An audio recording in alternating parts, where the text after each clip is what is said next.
75 বছর বয়সের এক বৃদ্ধ মা।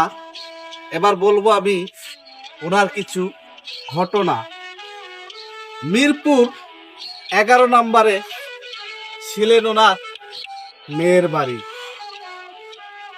তো 75 বছর বয়সের এই মাকে দেখতো না তার সন্তানাদি। শুনলে অবাক হবেন, তিনটি তার ছেলে ছিলেন, থাকতেন মেয়ের বাসায় 5 তলায়। উনি মরে ওনার লাশটা পড়েছিলেন ঘরে, দেখার মতো ছিল না কেউ। 6 দিন গিয়ে যখন 7 দিন হলো, লাশটি পচে দুর্গন্ধ বের হতেছিল।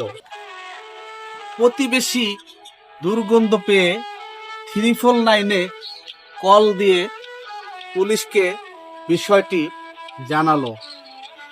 পুলিশ এসে ঘরের দরজা ভেঙে যখন ঢুকলো রুমের ভিতরে, এই দৃশ্য দেখে পুলিশও অবাক হয়ে গেল। যে ঘরে উনি থাকতেন সেই ঘরটি দেখলে মনে হবে অন্ততপক্ষে 10 থেকে 15 বছর ধরে ওই ঘর কেউ পরিষ্কার করে না। ময়লা আবর্জনা দিয়ে পুরো ঘরটাই ছিল ভরা। তো এই দৃশ্য দেখেছে যারা, সবাই হয়েছিল অবাক। 3 ছেলে ছিল ওনার। এক ছেলে বিশ্ববিদ্যালয়ের প্রফেসর, আরেক ছেলে বর্তমান মাননীয় প্রধানমন্ত্রীর সচিব, আরেক ছেলে কানাডা প্রবাসী।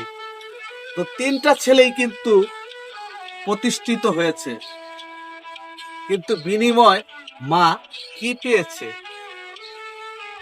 যার ঘরে এরকম 3টা সন্তান থাকে, সেই বাপ মার কি এই অবস্থা থাকে? আপনারা একটু বলুন।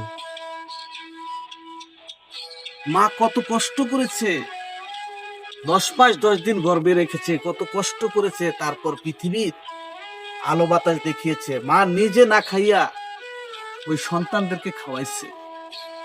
অথচ তারা আজ ভালো পজিশনে গিয়ে, ভালো পর্যায়ে গিয়ে সেই মাকে ভুলে গেছে, সেই বাবাকে ভুলে গেছে।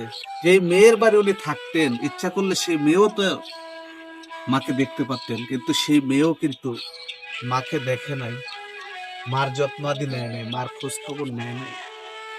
অথচ